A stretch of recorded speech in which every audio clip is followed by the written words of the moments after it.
My job, well, is that I keep people in cages. Yes, I know it's inhumane. No, I don't care for your opinion on it. There's a reason I do what I do. The people all are of ordinary appearance. Some are fat, some skinny, some have blonde hair, others are brunettes. If it were up to me, I'd let the people go, but I can't. They all did something, and now they're in the cages. The cages aren't cramped or anything. They're each about 5 by 5 by 5. There are 7 cages total. Each one holds a different person from a different background. Every 3 days, one gets taken away, and another is wheeled in. Never a member of the opposite sex either. If a man was in the cage, he'll be replaced by a man. Same for women. I don't know their names, but it's not my job to. I'm paid to feed them and watch them. I have given the cage names, which is then passed on their occupants. Cage number 1 is Fred.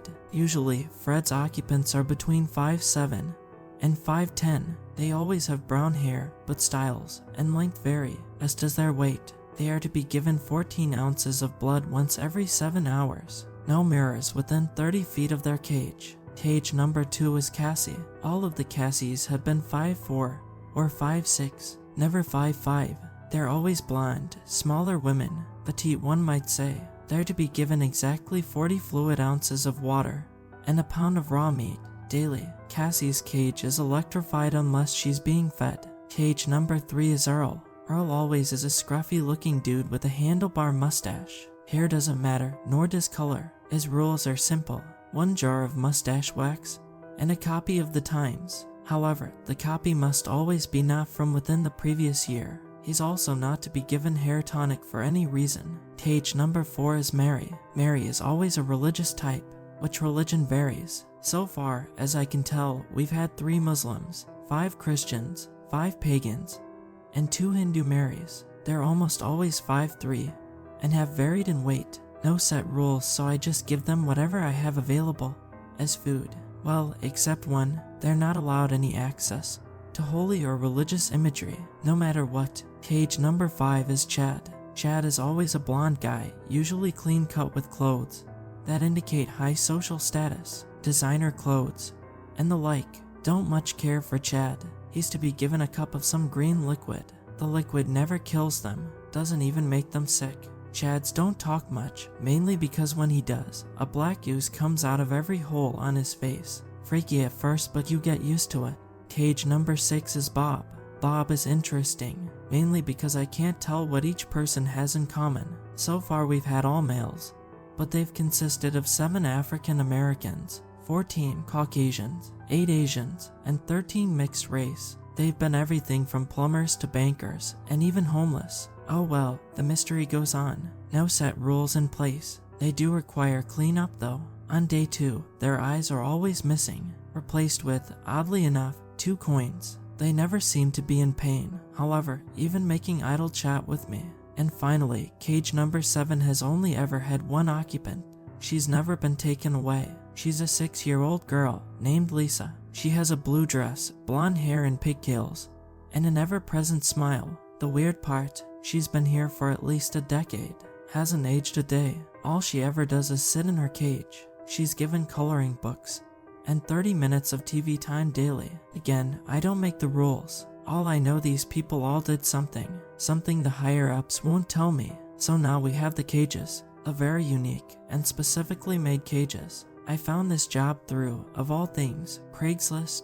The previous guard, whose name was not disclosed, left instructions for the feeding, maintenance, of the people. He listed their many quirks and how to handle each situation as it may arise. I was weirded out, but you get used to it, you know. That was 2010, and here we are now, 2020, and I'm still watching people in cages. Previous guy told me that they used to be simple beds, with each of the various characters strapped to them. All of them, except Lisa. Lisa was always given a small feather bed, and while she was strapped in, was always tucked into a blanket like one would do a child. My boss, or at least the guy who tells me my job, is an older guy.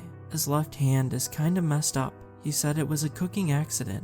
Hot grease as it were. He could pass for an aging movie star in all honesty. Salt and pepper hair, with a voice like a knife through butter. Something is a little off about him though. I swear, I never remember his face correctly. It always looks different than I remember. Anyway, my boss, who goes by TD, told me the previous guy held this post for 30 years. The pay's good, don't get me wrong, but 30 years, a bit long. My first day on the job, I was shown the cages and explained what would be happening with the people. All I'm allowed to know is they did something really bad, so now they're locked away for 3 days. The beds were revoked for a reason no one has ever made clear, something about teeth and a missing ear. Anyway, for 10 years, it's remained this way. Every 3 days, someone leaves and someone enters, all except for Lisa. Every new person gets the same treatment as the one they replace. What worries me is what happened yesterday. They added an 8th cage. Hey everyone, so a lot of you guys had some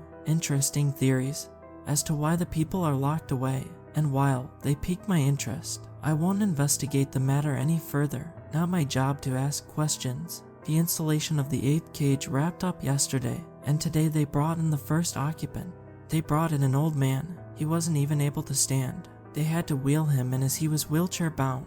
I couldn't imagine why they'd feel the need to lock him away. He wore an old respirator over his face, connected to an oxygen tank on his back. He looked about 90 and fit comfortably into his cage. I heard his ribs rattle with every breath as the door was locked shut. Instructions for care as directed by TD were 1 live rodent up to 5 pounds in weight. This was to be fed to him once per day.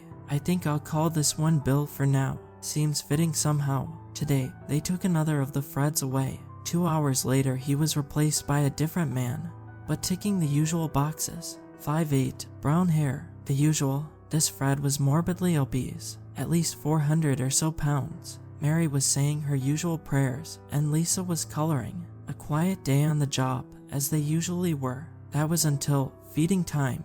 No surprises until I got to Bill. The old man didn't even seem aware of his surroundings, if I'm being honest. He looked to be on death's door. Truthfully, I wondered what anyone in his state could have done. I tossed in a large rat, still squirming. He caught it quickly. He licked it off his oxygen mask, just enough to expose his mouth, and unhinged his jaw, like a snake. He ate it whole, bones and all. I jumped back a bit, startled by the sudden motion from the seemingly weak old man. I moved on to Bob. Bob's eyes were replaced today. By the way, feel I should mention, the coins aren't the same kind of coins every time. They've been everything from American coins to Greek drachmas. Anyway, the cleanup comes in with cleaning up the blood from the replacement. Yeah, it's not as clean as I may have implied. They aren't just in his sockets. They're stitched there. There's usually quite a bit of blood. This particular Bob is an investment banker, so he claims, from Manhattan. He's a middle-aged guy, about 35 if I had to guess. This time, his eyes were a pair of 50-cent pieces, the JFK ones if I had to guess. Grabbing a mop, a bucket of water, and a stun gun, I got to work. The cleanup process usually takes 20 to 30 minutes. Next was bringing Lisa her television for her allotted 30 minutes. She always preferred to watch movies like Cannibal Holocaust or The Human Centipede. Her favorite movie is a Serbian film, The Tuvi. Well, it was one of those ones you'd see at school, like on a wheeled table, strapped down. You know what I mean. She had a doll that I hadn't seen her with before. She had a teddy bear, as was part of her instructions for care. But this doll was new. The doll had 2 hollow sockets for eyes, and chunks of black hair stapled to the head. It wore a blue dress, similar to Lisa's. In place of hands, it had what appeared to be the paws of cats. It stood about 2 feet tall. Its face had a perpetual grin. Again, not unlike the young girl to whom it was in the possession of. I made a note to inform the higher-ups and moved on to the next cage. Then it was grabbing an archived newspaper and a jar of mustache wax for Earl. He grumbled out a thank you and retreated to a corner of his cell. Fred had made a mess with his meal of human blood. Sighing, I grabbed the mop again. My job, as you can likely tell, is not very exciting. The worst part is the waiting. Every once in a while, one of my guests tries to escape. Thus, I have a loaded assault rifle with anti-personnel rounds next to my small desk I monitor them from. Oh, my workstation. I don't know why I haven't told you all about it. I have a desk with 14 monitors. The monitors on the bottom show the occupants in their cages. The ones on top have vital readings. If they ever get too low or too high, I'm to press a button to call in special staff to take care of it. Again, I'm not told why they can't, but I assume it's to do with their health. But feeding them raw meat and human blood likely isn't helping matters, so I'm not entirely sure on that if I'm being perfectly honest with you. The most common breakout is the Marys. To date, 15 Marys have escaped, resulting in 42 casualties. Freds have escaped 6 times, with 20 casualties. One Fred I saw drank a guy's blood like a juice box. His vein was the straw. The rest have tried as well, but not with the success of Mary and Fred, except for Lisa, who has never tried, at least not while I've been here. My rifle is a last resort if the security fails, but thankfully I haven't needed to use it yet, so while my job's dull, I'm always on edge, especially as I don't know much about number 8 yet. The weirdest part is the constant weeping I hear from number 8's cage. I'm curious about the next occupant of cage number 8. If I'm being honest, if there ever is one, guess we'll find out in 3 days, or whenever they move him out. Oh, I feel I should clarify, they aren't taken out in a certain order. There's always a chance the next one taken will be Fred, or hell, it might be Lisa. Point is there's no set rotation, they're just taken randomly. Anyway, my next shift is about to start, so I'll have to check in with all of you later. Till next time. Okay, well I know what I said, but this is some major stuff. Lisa is gone, not broken out, just gone. I was watching the monitors, and 1 second she's there, the next, poof, gone. I've put the place in lockdown, sounded the alarm, the whole 9 yards. I'll keep you guys updated, as best I can. Well, there are a lot of dead bodies. Good news is I'm still kicking. Bad news, Lisa is still missing in action. But the doll, well, that's in cage number 8 now. TD got here an hour ago, and I gave him a rundown. He seemed extra freaked that Lisa vanished, especially on the same day as number 8's arrival. It's not my job to ask questions, but I'm starting to. I'll keep you guys informed. So Lisa is still missing. The place is still in lockdown, and I haven't been allowed to leave. They're afraid of her getting out, I guess. Besides the whole not aging thing, and her taste in movies, Lisa always struck me as the least harmful of the bunch, so I'm pretty worried considering how much they're freaking out about her possible breach. Even Fred's didn't evoke so much panic out of the higher-ups. Good news is I have some free time to write all of this out. Besides Lisa being missing, I've still been going about the normal routine. Feeding, removing bones from Bill's cage, cleaning up after Fred's feedings. Speaking of which, the new Fred is a particularly messy eater. Or would it be drinker, considering I'm giving it blood? Cassie seems particularly aggressive since Lisa's disappearance. She's tried more than once to bite me. The one that's been worrying me has been Bill. I was feeding him yesterday, and saw something moving around inside of his chest as he downed his daily rat. Tomorrow is another move, or should be, at least. I'm not sure what with this security lockdown, so since I haven't much to write about in events, I'll take a suggestion to tide you guys over. Some of you were curious about the personality of the people in the cages. Well, because I am a person of the people, I'll tell you about them. Fred is usually very quiet. However, if he misses a scheduled feeding, he gets exceptionally aggressive and talkative, making a lot of threats. My personal favorite had to be the time he told me if I was late feeding him again, he'd make a smoothie from my tendons. Overall, however, Freds, when I have interacted with them outside of a hostile state, they're very polite and well-spoken. Castles are less people, more animals. They don't speak much outside of grunts and growls. Personality-wise, they're as deep as a dog bowl. That said, they're also the least hostile of the bunch outside of feeding time. Probably has something to do with the electrified cage. I even hand-fed one while wearing thick leather gloves, but still, gave her some of my burgers, so while they look like normal if small women, they don't act like it. Marys are religious nuts. They're constantly praying, or trying to turn someone to their religion. The current Mary is a pagan. She worships some ancient deity named Haster, always asking something about a sign.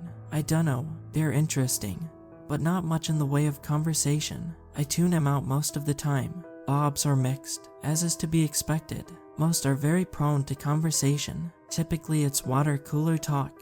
You know, what happened at the game, or what happened on Game of Thrones. I actually chat with them during my coffee breaks. They're pretty nice guys, you know, ignoring the eye thing. But don't let that fool you. They've tried strangling me a few times. That's why I have the stun gun. Earl is Earl. Not much to say. He always has his nose buried in a newspaper, so he doesn't talk much. Chads can't speak due to the whole black substance from every orifice when they speak issue. Before she went missing, Lisa was your typical 6-year-old as far as personality is concerned. She even had an imaginary friend. She called him Mr. Abba. Her bear she called Bezel. Interesting names. But hey, she's a weird kid. Or at least, she's a strange whatever she is. I have no opinion on Bill as he's still rather new. Oh damn, TD is getting all of us together for some kind of meeting. I'll update later. Update, okay so, TD gave us the rundown. When and if we find Lisa, she's to be given restrictions for the time being. Furthermore, we are to never reference her imaginary friend or her teddy bear directly from here on out. As for the doll, it's still in the cage with Bill last I saw, but no one else noticed or cared about it besides me and the caged. Mary in particular holds the doll in reverence, it seems. More weirdness from this place, I suppose. The security are still doing a full sweep to find Lisa, but so far no luck. I haven't mentioned the thing inside Bill to TD yet. Seems he has a lot on his plate right now. Never come to your boss with a problem, only solutions. Heard that in a movie. TD also gave all of the people with clearance the files on each captive. I haven't gone over them yet, but I'm certainly intrigued to find out why they've locked all of these people away. Update 2. In the middle of that last update, shots were fired. We found Lisa. She was eating a member of security. It was a mess, as limbs were arranged in a heart shape, and she had ripped off his scalp. When they found her, she was dipping his kidneys in ketchup like chicken nuggets. They naturally opened fire. She didn't so much as flinch. The man's intestines were draped around her neck like a scarf, and his scalp was on her head.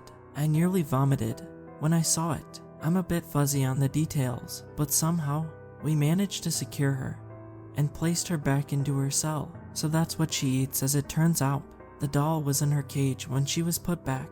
I didn't mention it to anyone, but the doll, which as I told you had cat paws in place of hands, well, one hand was now a human one, with a tattoo distinctly similar to the poor bastard Lisa was just eating. I'm going to read those files. I'm done not knowing what I'm dealing with. Update 3, well, I don't know much more than I did previously. I don't know what they did, or why they all fit into certain categories. Most of the file is redacted. This feels like a waste of time in all honesty, but it's a start. The only one that wasn't completely redacted was Cassie, and she's human in appearance only. She's some kind of succubus, or siren, or something. I'm not sure, but she's quite literally a man-eater. The pound of meat isn't any kind of meat. It's human meat. I still don't know where they go every 3 days, and why the care instructions are so specific. I'll keep you guys updated. Tomorrow's transfer day, so I came into work today, and TD was in a panic. Why? Number 8's skin was found in his cage. Not his body, just his skin. As for the doll, it's still with Lisa in her cage. I wanted to tell him about it, but one thing at a time, you know. Today's transfer day, and in a few hours one of the caged will be leaving. Though, I have no idea. What? Some of you suggested I attempt to talk to the current Mary about her religion. Maybe she knows something we don't. So that's what I'm gonna do. I sat in front of the cage, in an old wooden chair. Mary, as usual, was deep in prayer. She spoke some language I didn't understand. I cleared my throat, and she looked up. Have you seen the yellow sign? She asked, smiling ear to ear. She was a native woman, with an accent that seemed a mix of Australian and American. Aboriginal maybe. I shook my head. Why don't you tell me about it? Only pausing for breaths, Mary went into great detail about her patron entity, otherwise known as the King in Yellow, and in some places, simply the Yellow. Haster was a patron of shepherds, to some, to other an unfathomable darkness. I nodded, as if understanding, but truthfully I was more confused than I was previously. Finally, I asked, why are you here? Why are you? And I pointed to the cage there. I don't know, she said, her voice faltering for the first time. This Mary was a regular chatterbox, and this was the first time she had fell silent. What about that doll? The one the little girl has. She eyed the doll warily. Lisa was nose deep in a coloring book, but the doll looked right at her. I do not know. I thought at first it to be a vessel of Haster, but she trailed off. What that crazy girl is saying is that doll is something else. Earl spoke up, for the first time in what seemed like ages. Why are you here then? I asked, turning my attention to the mustachioed man. He shrugged. Jaywalking. he replied, going back to his newspaper. Mary spoke again. The doll, it has a darkness, similar to the king, but not quite, she said. It was as she said this, the doors opened. They wheeled in the new captive, and as they approached Mary's cage, her eyes widened in fear. They shoved me aside roughly and unlocked her cage. They dragged Mary out, as she drug her nails into the ground with such force that it left a mark in the floor beneath her.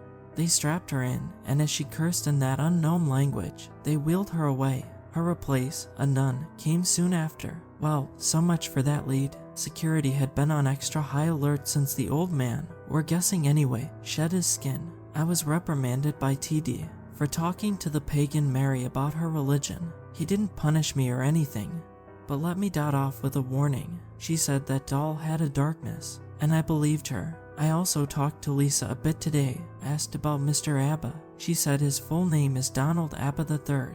Never heard of an imaginary friend having a first and last name. I don't know. I have to focus on the job, so I'll update you guys later. Update. So I told TD about Lisa's doll. What he said worries me a lot. He said he didn't see any doll. That's unnerving. So not only is there a possibly sentient doll, but now I'm the only one who can see it besides the caged. I've conducted interviews with the rest of the cage since Mary's transfer, besides Cassie and Chad, because while they can't really speak, Fred was up first. He said he was there for simply being him. This particular Fred was so overweight, he was tired from standing for too long. So as he sat on the floor of his cage, I finally asked, "What do you know about that doll?" Gesturing to Lisa's cage. "About as much as you do, I suppose. Showed up in her cage one day." Showed up. How did I miss that on the monitors? "Yes, sir. The woman, the one that was moved today, well, she wouldn't shut up about it. For a few hours at least. Then she avoided it like it pissed on her shoe or something." He snorted. "Where did you come from?" "Thurmond, West Virginia originally," he stated matter-of-factly. Moving on. Earl didn't provide much more info than Fred, but what he did tell me caught my ear. He claimed to be from Nazareth originally. He also mentioned a woman named Delilah who stabbed him in the back a long time ago, and knew Mary was too frightened to be talked to due to the circumstances of her surroundings. And Lisa, well, I'm not talking to her again. Kind of pointless considering she's technically 6. I had just left Bob. Bob, still claiming to be an investment banker from New York, didn't provide much information on the doll, so I changed the subject. "What's with the coins?" "Oh, these." He pointed to his bloodied sockets. "They're my lucky coins." "Yeah, whatever you say, Bob." I returned to my office and poured a cup of coffee. I nearly had a heart attack when I turned around and saw that doll sitting on my desk. It was not there when I came in. Pinned to its chest was a note scribbled in crayon. It read simply, "Look up." I do not know why, but I followed its instruction. On the ceiling, looking down at me was me. The person was duct taped to the ceiling. His eyes were gouged out, and carved into his forehead was another message. "Stop."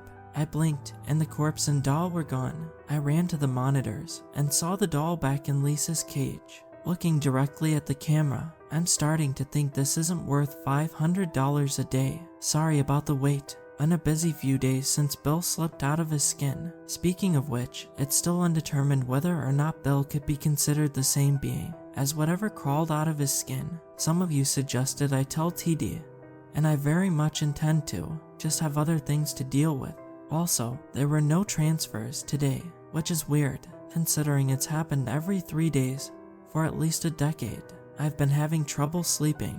Every time I shut my eyes, I see that doll. I've even seen it around my house, which is worrying to say the least. I've done more interviews with the inmates, so as I can put it together, here's what I've gathered about who or what these people are. Fred was born, according to them, around 1836. He also claims to have committed several murders since the 1880s. Several victims, including 2 in the December of 1968.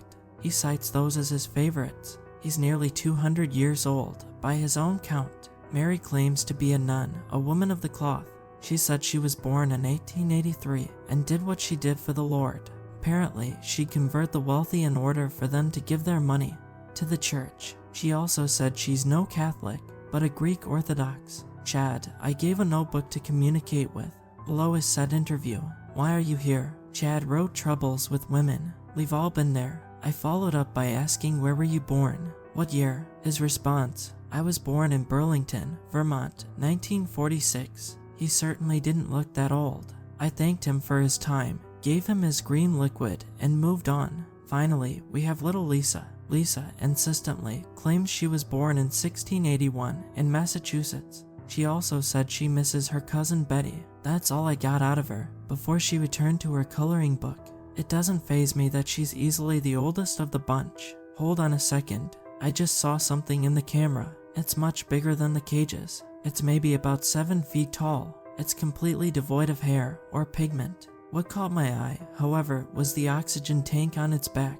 I'm looking at number 8. I quickly pressed the alarm button and looked back up at the camera. Its face was right in the camera, and it was definitely the face of Bill, grinning ear to rotting ear. Even in the camera, I could tell how decayed its teeth were. The feed cut out, and then the power. A couple of seconds later, the feed turned back on, but the lights didn't. I'm guessing that was an extra security measure. I grabbed the weapon at my station, locked the door, grabbed my security walkie-talkie, and waited, weapon aimed at the door. It had to be 4, maybe 5 hours before TD entered the room. The security team did show up, 2 hours ago in fact, but they had vanished without a trace. Missing? What do you mean? I said, feeling sleep deprived, even though I had plenty of sleep. They arrived on site and didn't check back in. Sighing, I scratched the back of my head. I've had it with this secrecy stuff. What are we keeping here? I finally asked, as TD studied the monitors. Monsters, he said, matter-of-factly, things that have to be dealt with by any means necessary. He paused. What's that in cage number 7? The doll. Yes, the doll. Where did it come from? It's been there for a few days now, since number 8 came in. Why are you telling me this now?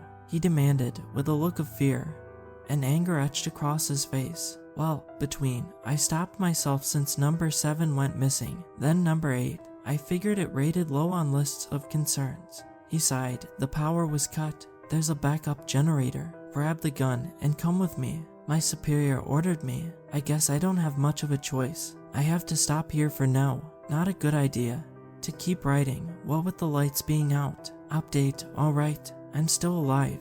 Well, barely. 4 of them have broken out, as is the thing I'm assuming at one point was number 8. Mary, Bob, and Chad are all under containment, by their own choice no less. The building is in full lockdown, and he ordered every available security personnel to come immediately. I intended to post this yesterday, but you know, life and death, monsters wanting to eat my bones, priorities you know. TD and I managed to restore power, but I can't leave. Not that I would go out to, with those guys out and about. I'm currently in my office with TD, who's watching the monitors. I've filled him in on the whole duplicate of me on the ceiling thing, and the doll. His walkie just sprang to life. I'm not sure, but I believe they said Cerberus is on site, doing a full sweep of Sector 6. We'll be at your position in 2 minutes. TD breathed a sigh of relief. Cerberus. Thank the Lord. What's Cerberus? I asked. They're what's gonna get us out of this. He grabbed his walkie. Roger that. Cerberus, we're in security room Foxtrot.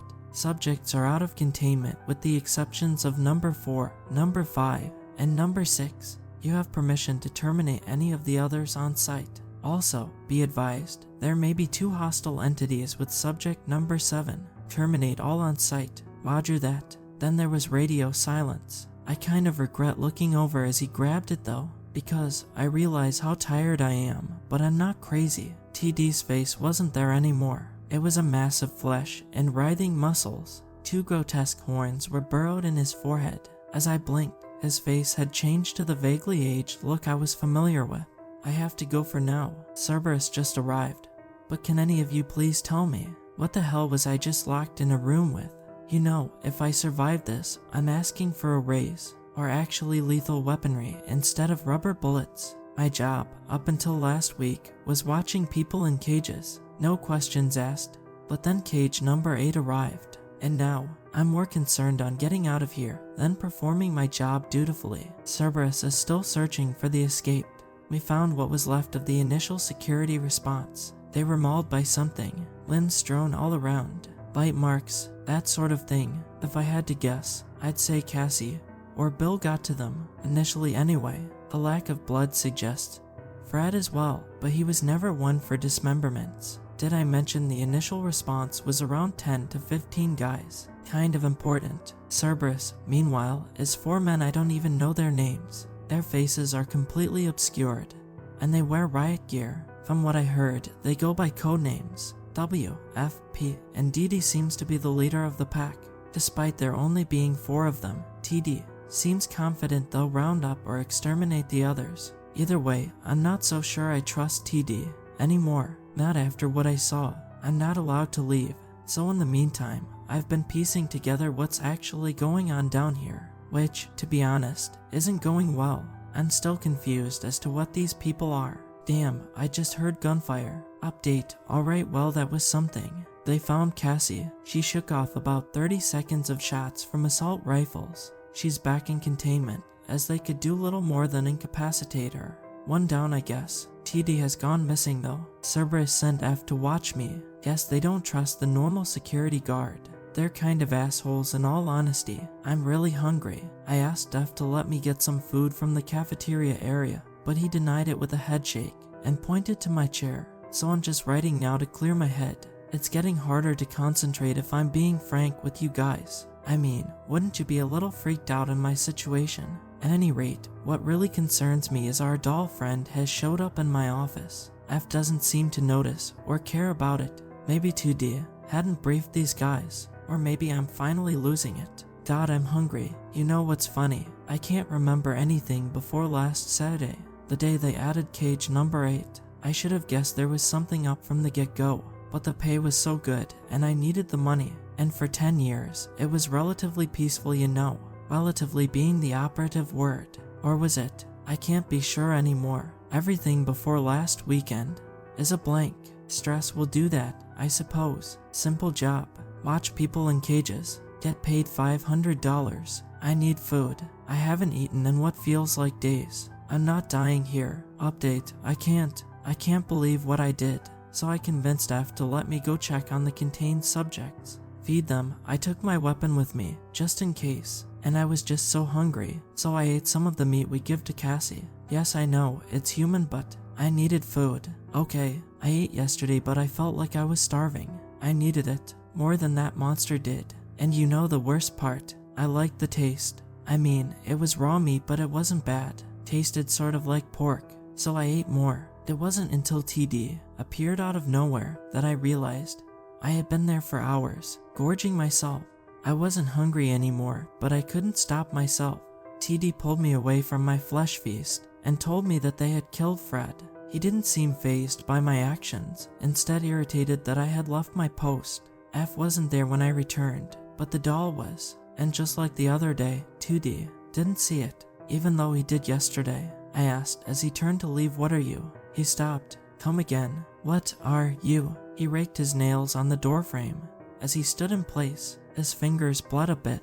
As he did, "I'm just a guy doing his job, same as you." That didn't satisfy me, so I hit him in the back of the head with my rifle. It didn't even make him flinch. He turned to face me with a look of horrifying calm. "You know, I liked you a lot more than the previous guard." The grotesque mass of muscle and flesh flashed in my mind, and I fell to the floor. The mask was gone, as was whatever this thing was. Walked towards me. "I'm doing a job that was given to me, and I need help doing it. All you have to do is watch those monitors and keep your mouth shut," he said, but I heard thousands of voices scream it from within my mind. Do I make myself clear? His voice returned to normal. "You're a monster. I'll look at you." Finally figured that one out, eh?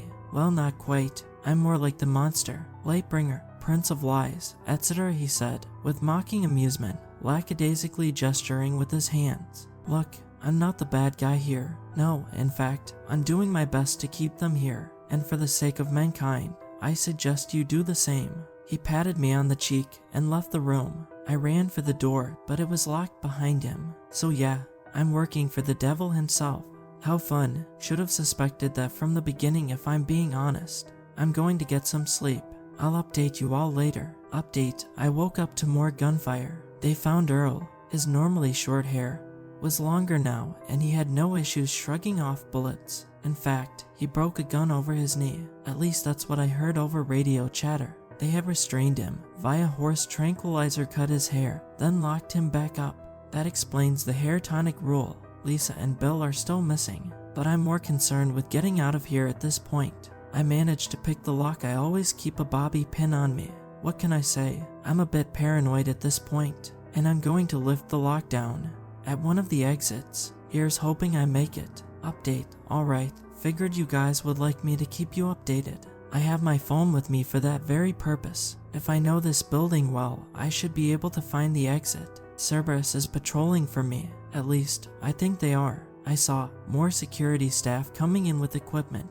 Managed to hide out of sight. My only option is going out the exit. They take out the people they take away. I'll update later. I found it, and I wish I hadn't. I really wish I hadn't. The door they take people out of. There were stairs behind them. The stairs descended far below the building. The smell of sulfur was overpowering, but I decided it was my only option. I had been spotted by one of Cerberus, so I ran through the door. I still hear them trying to get in. The dark pit was seemingly endless, but as I got lower, after hours of walking, I heard it. Screams. Millions upon millions of screams of agony. And the heat. Jesus Christ, the heat. Like the fires of hell, which coincidentally, I do believe that's what it was. I tried to turn around, but a grip like a fiery hand grasped my ankle. It tried to pull me down the remainder of the stairs, but I managed to slip away. I ran as fast I could, back up the stairwell, which they did not come down after all, so I had descended for nothing. I went back through and found the building, seemingly long abandoned. The walls were covered in long dried blood and scorched marks. The hell, I had come through the right door, hadn't I? I turned to leave, but the door had vanished. I heard a voice behind me, going somewhere. I turned and saw TD, smiling ear to ear. Come on, follow me. Where are we? Just another of our locations. With significantly less success. I followed behind him, and I noticed the mask had slipped more. His entire left arm was covered in burn marks, and his shirt was torn, revealing 2 scars on his back. His face was now continually shifting, much more noticeable than ever before. Khan was the aging movie star Lux, and I just felt pure darkness radiating from him. Think of me as someone who's disciplining some particularly mean children. They were naughty and broke the rules, so I gave them timeouts, he said, his voice deepening with every syllable. Oh, and don't think I don't know what you've been doing. You've been breaking the rules yourself, haven't you? He snapped his fingers, and we were back in my office, in the normal facility. He finally spoke. We found number 7 and number 8. Once we capture them, you're free to leave. You're going to help. I followed TD to a room. On either side, blood and entrails coated the room. Security teams ripped apart. In the center of the carnage was a 6-year-old girl and a monstrous creature with an oxygen tank on its back. Then everything went black. My job was I watched people in cages. 7 cages, 7 people, each with different rules attached. My boss was a guy named TD. Now, there's 9 cages. One of them is empty. The 9th cage holds a male occupant. He's about 5'8". He's to be fed cooked meat and water daily. Furthermore, he's allowed daily internet access for 1 hour. The cages are a bit cramped, but you get used to it. I used to watch people in cages.